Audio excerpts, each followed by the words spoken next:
नमस्कार। आज हम प्रश्नमाला 16.3 और 16.3 का जो आज हमारा जो भाग आज के बीच में जो मैं लेकर आया हूँ पार्ट नंबर 11 है। पार्ट नंबर 11 में हमें एक नई ठोस आकृति का हमें अध्ययन करना है और वो ठोस आकृति कौन सी है? शंकु की है। प्यारे विद्यार्थियों, जब तक हम शंकु की परिभाषा नहीं समझेंगे कि शंकु की परिभाषा क्या है, ये किस प्रकार इसका निर्माण होता है और इसके सूत्र कौन कौन से होते हैं, तो सबसे पहले आज हम इसकी बात करेंगे इसकी परिभाषा की। अब देखिए, शंकु की परिभाषा के लिए मैंने लिखा किसी समकोण त्रिभुज की। तो मैंने किसकी बात की? समकोण त्रिभुज की। ये मैंने क्या बनाया है यहाँ पर? एक समकोण त्रिभुज। समकोण त्रिभुज की परिभाषा आपको आती है कि वह त्रिभुज जिसका एक कोण कितने डिग्री का हो? 90 डिग्री का हो, तो वह त्रिभुज कौन सा त्रिभुज कहलाता है? समकोण त्रिभुज कहलाता है। यहाँ पर कहा है कि किसी समकोण त्रिभुज, कौन से त्रिभुज की बात कर रहा है? ये समकोण त्रिभुज की बात कर रहा है। समकोण बनाने वाली दो भुजाओं में से एक को, समकोण बनाने वाली दो भुजा कौन सी हो गई? ये मैंने नाम लिया ए, बी और ये सी। तो आप कहोगे सर समकोण बनाने वाली भुजा कौन सी हुई? एक तो ए सी और एक कौन सी हुई? C B. ये तो समकोण बना रही है। तो इस समकोण बनाने वाली दो भुजाओं में से किसी एक भुजा को स्थिर रखकर, कि कौन सी भुजा को स्थिर रखकर? एक भुजाओं को भुजाएं क्या बना रही है? समकोण बना रही है। तो या तो इस भुजा को स्थिर कर लो या इस भुजा को स्थिर कर लो। मैंने जैसे ए सी को स्थिर किया, एक भुजा को स्थिर मानकर किसको स्थिर कर दिया? मैंने AC को स्थिर किया। और त्रिभुज को इसके पारित घुमाने पर, ये जो इसको तो स्थिर कर दिया फिक्स करके, अब इस त्रिभुज को इस भुजा के पारित का अर्थ चारों तरफ इसको क्या किया? मैंने घुमाया। तो देखो, जब मैं इसको घुमाऊंगा तो ये वाली जो आपकी जो ये भुजा है AB कहाँ पर आ गई? यहाँ पर आ गई। आई का नहीं आई? फिर जब आप दोबारा घुमाओगे तो फिर ये वापस यहाँ पर पहुँचेगी। ये क्रम बदस्तूर क्या है? चलता रहेगा। वापस समझे, जैसे आप ये मान के चलें ये आपका समकोण त्रिभुज है, ये इसमें एक हमने काल्पनिक एक मान लेते हैं हम इसको काल्पनिक। जैसे हम वो गर्मियों के दिनों में जब हम हवा के लिए पंखी का उपयोग करते हैं, किसका करते हैं? पंखी का। आप ये पंखी मान लीजिए। अब इसको क्या है? इसको हमने स्थिर कर दिया और इसको जब घुमाते हैं, बड़ी तेज़ी से घुमाते हैं, तो आपको कौन सा चित्र देखने को मिलेगा? आपको ये वाला चित्र देखने को मिलेगा। और इसी को ही क्या बोलते हैं हम? लंबवर्तीय शंकु बोलते हैं। डियर स्टूडेंट, इसकी परिभाषा यानी किसी समकोण त्रिभुज की जो दो भुजाएं होती है जो समकोण बनाती है, उन दोनों भुजाओं में से एक भुजा को स्थिर रखकर इस भुजा के पारित इस त्रिभुज को क्या कर देते हैं? हम घुमाते हैं, बहुत तेज़ी से घुमाते हैं। तो आपको कौन सी आकृति मिलेगी? आपको मिलेगी शंकु की, जिसे हम लंबवर्तीय शंकु कहते हैं। ये तो हो गई इसकी परिभाषा हो गई। अब देखिए, आपको मैंने वहाँ पर बता रखा है कि ये वाला भाग क्या होता है? वक्रपृष्ठीय होता है। ये वाला भाग होता है कि नहीं होता? अब आपको सर कैसे? आप जब बचपन में आपने ट्रेन में भी सफ़र किया होगा आपके पापा के साथ, और हम जब छोटे होते हैं, जब हम आइसक्रीम के लिए भी जब दुकान पे जाते हैं तो आइसक्रीम भी वहाँ पर हम दुकान पे खाते हैं। और आइसक्रीम खाते हैं तो वो एक इसी तरह का शंकु के आकार का आपका आइसक्रीम का वो कोन ऐसा बना होता है, ये आइसक्रीम जैसा, जिसमें आइसक्रीम हम खाते हैं। ये वाला ये आपको दिख रहा है। या जैसे ट्रेन में वो चने बेचने वाला होता है, इसमें चने डाल के हमको देता है।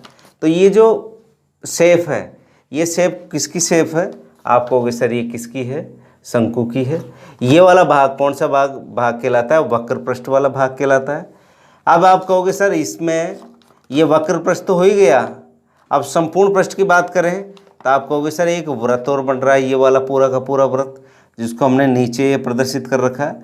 तो आपके ये बात जहन में बिल्कुल आपके मस्तिष्क में आ गई होगी कि ये जो शंकु है ये भाग क्या हो गया? वक्र पृष्ठ।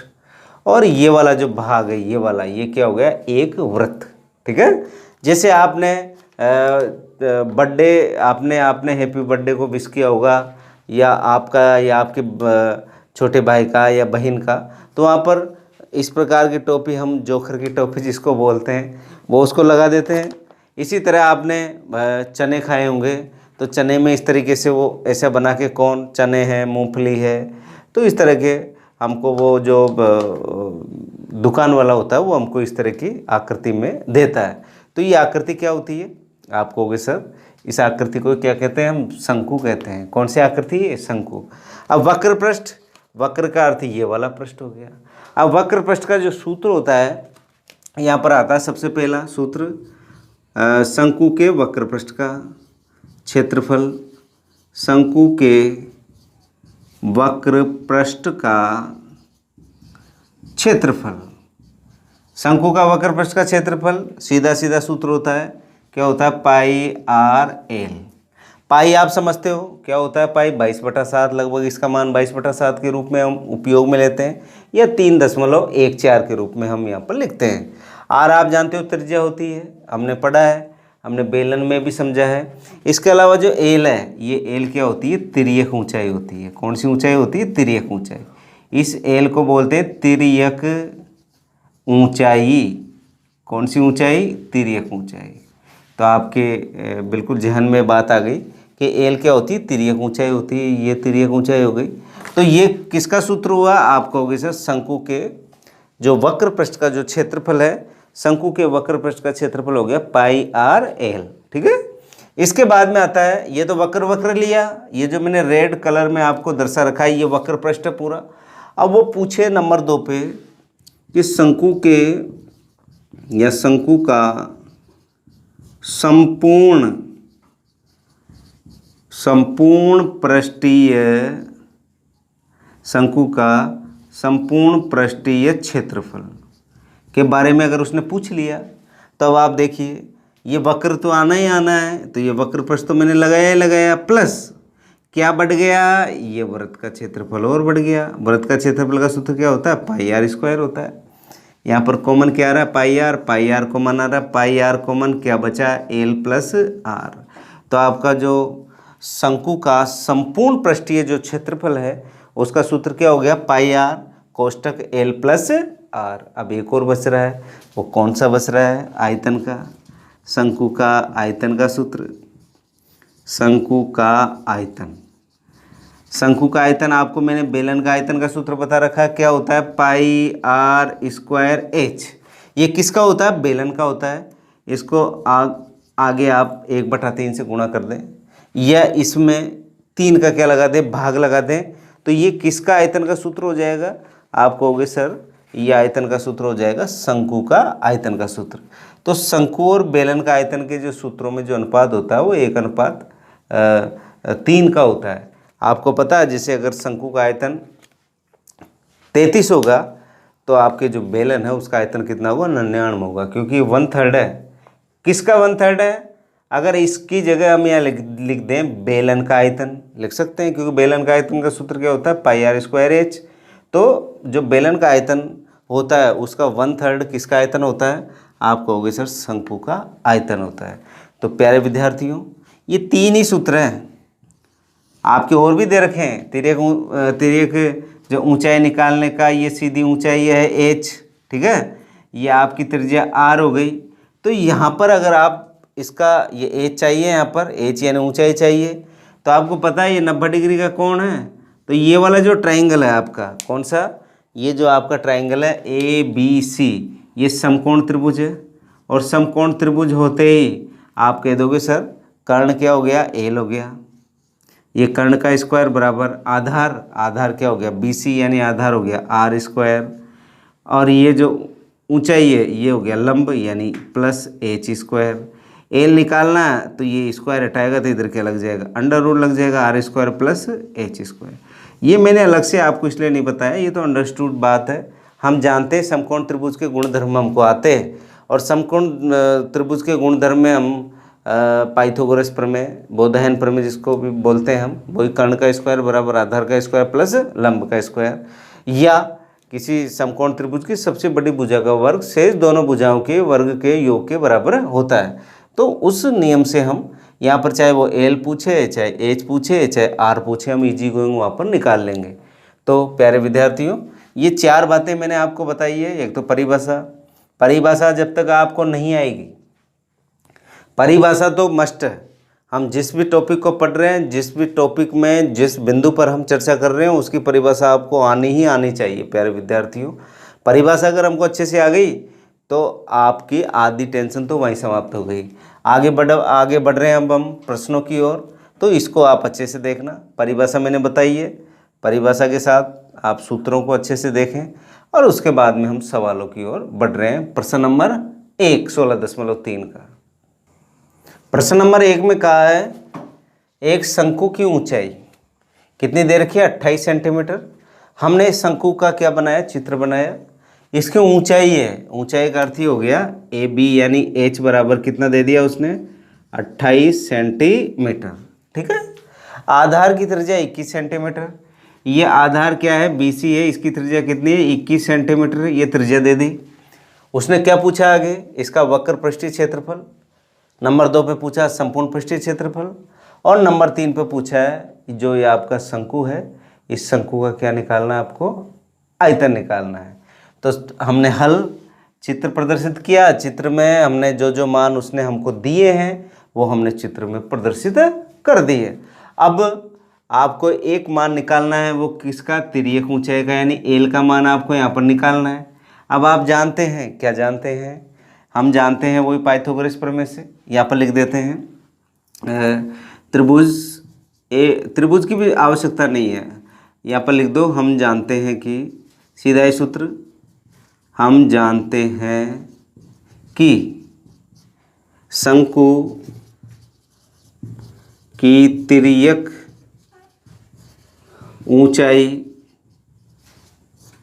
एल बराबर under root R square plus H square होता है। सूत्र के रूप में मैंने आपको बताया अभी यहाँ पर, जो मैंने लिख के आपको बताया था। यह आपको सूत्र की जानकारी है तिर्यक ऊंचाई की।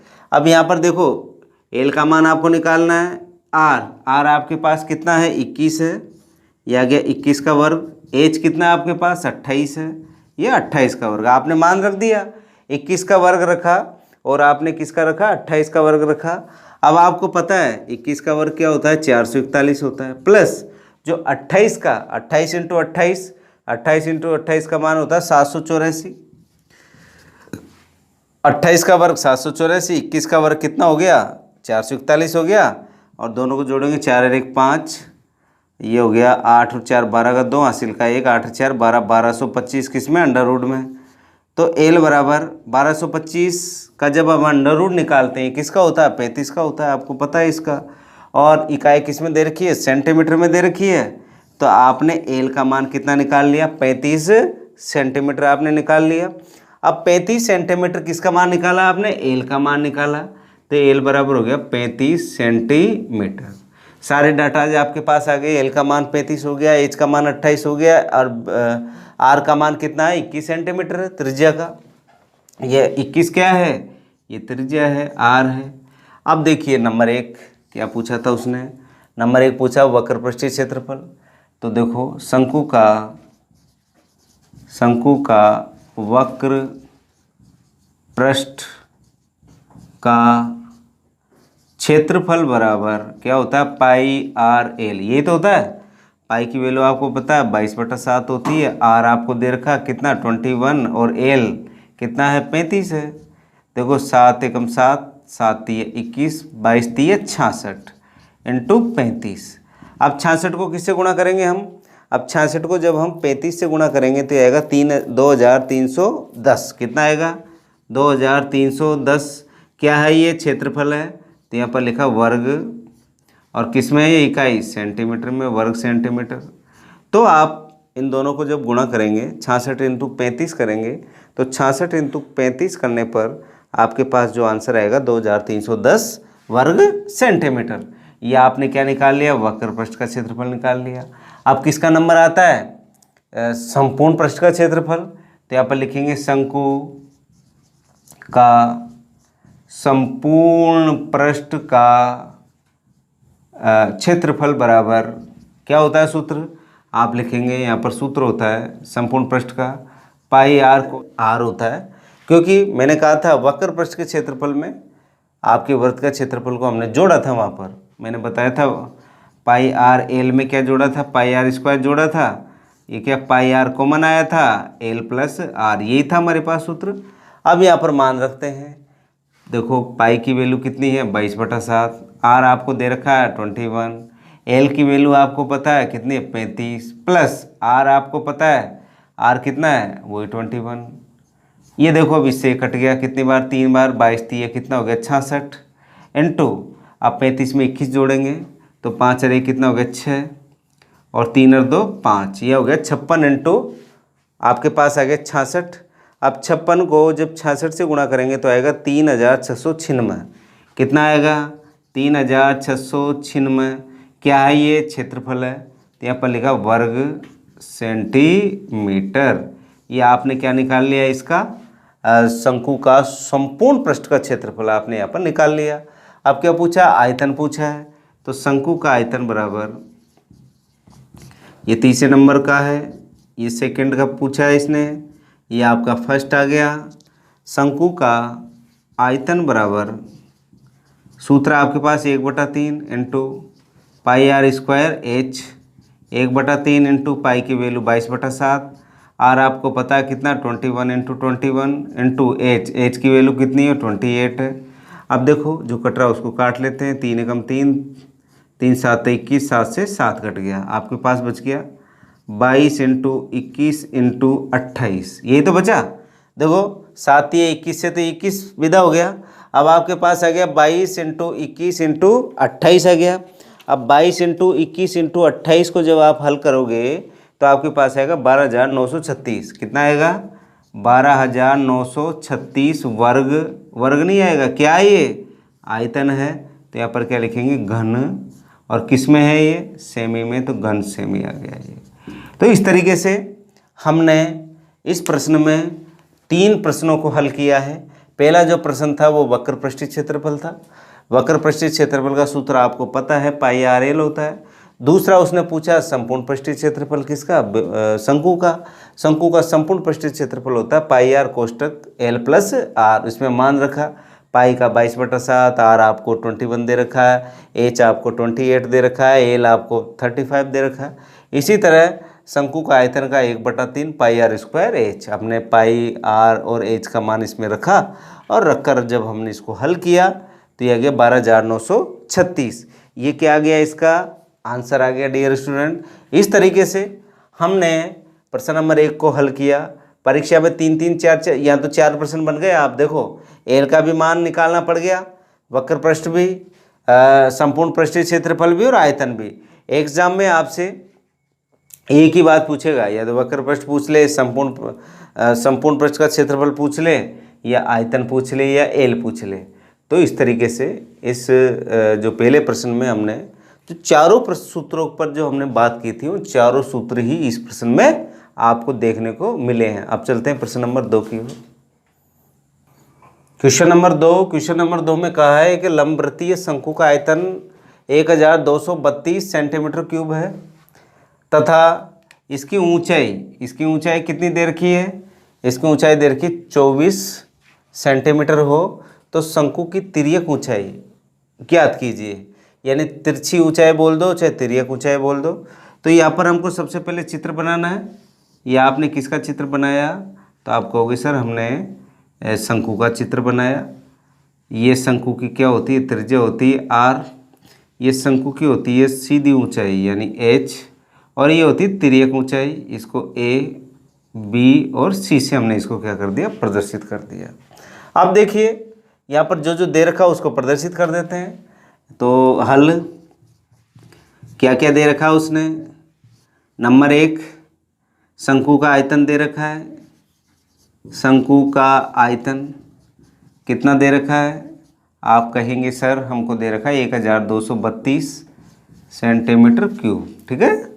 इसकी ऊंचाई, शंकु की ऊंचाई दे रखी है, शंकु की ऊंचाई बराबर, जिसको हम एच के रूप में प्रदर्शित करते हैं, कितनी है 24 सेंटीमीटर, ठीक है। अब पूछी क्या, तिर्यक ऊंचाई यानी एल का मान पूछा है। अब देखिए यहाँ पर समस्या ये है, एल का फॉर्मूला हमको नहीं लगाना तिर्यक ऊंचाई का अंडर रूट वाला, क्यों, क्योंकि हमको आर का पता नहीं है। तो सबसे पहले तो क्या निकालेंगे हम, आर का अर्थ त्रिज्या निकालेंगे। तो जो दे रखा है इसका उपयोग करते हैं। यहाँ पे लिखते हैं हम जानते हैं कि, हम क्या जानते हैं, सूत्र जानते हैं। किसका सूत्र? शंकु का आयतन का सूत्र। हम जानते हैं कि शंकु का आयतन का सूत्र होता है 1/3 पाई आर स्क्वायर एच, यही तो होता है। अब देखिए शंकु का आयतन आपको दे रखा है, कितना दे रखा है 1232 बराबर 1/3 पाई की वैल्यू कितनी है 22/7। आर आपको क्या करना है, निकालना है। एच आपको दे रखा है कितना है 24। अब देखिए आप ब्रज गुणन कर लेते हैं। ये देखो 1232 ऊपर है, 3 से गुणा हो जाएगा, देखो बटा में है ना, ये 1 लिख सकते हैं। नीचे की संख्या ऊपर से गुणा हो जाएगी, ऊपर की नीचे। देखो अब इधर ये आ गया आर स्क्वायर बराबर 1232 इंटू 3 इंटू 7। ये नीचे के दोनों जो संख्याएं हैं वो कहाँ चलेगी, ऊपर गुणन में चलेगी, क्योंकि ब्रज गुणन कर रहे हैं। बटा ऊपर में कौन कौन है 22 है और 24 है, ये बटे में आ गया 22 इंटू 24। ये आपने क्या किया, बटे में लिखा। और बटे में लिखने के बाद में देखो वापस समझ लें इसको, ये 3 और 7 तो कहाँ चले गया, ऊपर चले गया, क्योंकि ब्रज गुणन में ऊपर गया। और 22 और 24 कहाँ गया, बटे में आ गया। अब बटे में आने के बाद में अब इसको क्या करेंगे, हम इसको हल करते हैं। हल करेंगे तो जो जो कट रहा है उसको काट लेते हैं। देखो 3 एकम 3, 3 8 है 24, ठीक है। अब इसको किससे काट लें, 8 से। 8 एकम 8, 8 एकम 8 अलग से काट के देख लेते हैं। 8 एकम 8 एक बार गया, कितना बचा 4, 43, 8 चौक 32, 8 पंजे 40, 5 40, कितना बचा 3 बचा। कितना आपने लिया, देखो सबसे पहले क्या किया था, आपने 8 एकम 8 4 बचे थे और कितने उतारे थे, 3 उतारे थे। अब कितना उतारेंगे 2, यहाँ गया 8 चौक 32, 154 बार। अब देखो ये 154 बार कट गया पूरा, किससे 8 से, ये 154 बार। 22 एकम 22, 22 7 154। तो आपने जो इसको हल किया वो आ गया आर स्क्वायर बराबर 7 इंटू 7। स्क्वायर हटाएंगे तो इधर क्या लग जाता है अंडर रूट, तो आर बराबर कितना आ गया 7 सेंटीमीटर। ये किसका मान निकला, आपने यहाँ पर त्रिज्या का मान निकाल लिया। तो आर बराबर कितना आ गया 7 सेंटीमीटर। अब आपको तो क्या पूछा उसने, तिरछी ऊंचाई पूछी है। अब आपको पता है, हम जानते हैं जो तिरछी ऊंचाई बोलो चाहे तिर्यक ऊंचाई बोलो, उसके लिए मैंने आपको एक सूत्र लिखा रखा, अभी लिखाया था मैंने। और सूत्र भी याद नहीं है तो आपको पता है ये 90 डिग्री का कोण है, वही बोधायन प्रमेय लग गई, वही कर्ण का स्क्वायर बराबर आधार का स्क्वायर प्लस लंब का स्क्वायर।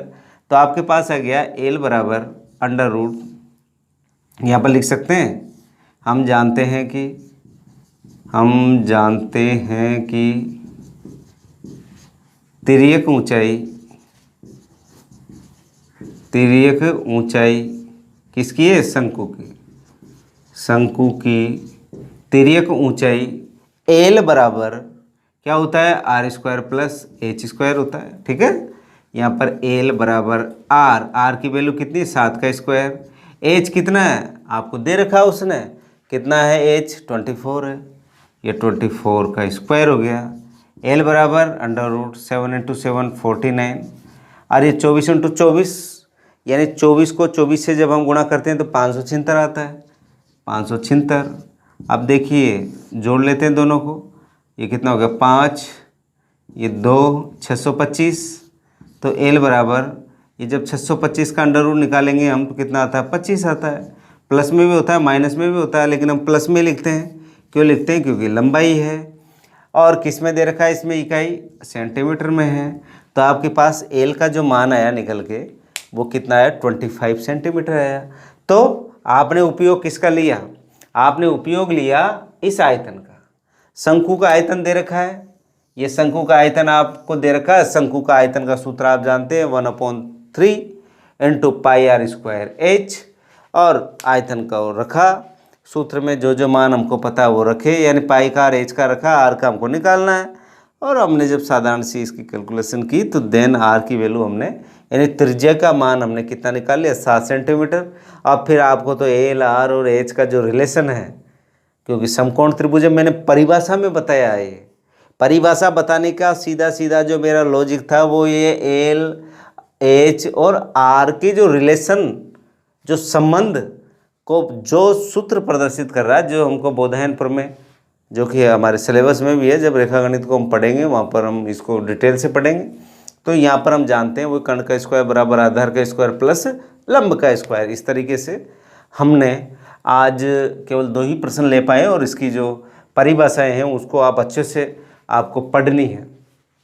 जब तक परिभाषा और परिभाषा के साथ वो सूत्र अगर आपको याद हैं और याद है तो आप प्रश्नों को बहुत सरलता से हल कर जाओगे।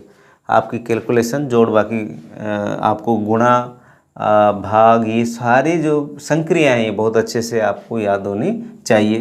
प्यारे विद्यार्थियों, आज का जो पार्ट 11 है मैं यहीं समाप्त करता हूं और इस वीडियो को आप ज़्यादा लाइक ज़रूर किया करें और ज़्यादा से ज़्यादा बच्चों तक इसको पहुंचाएं। आज के लिए इतना ही। Thank you.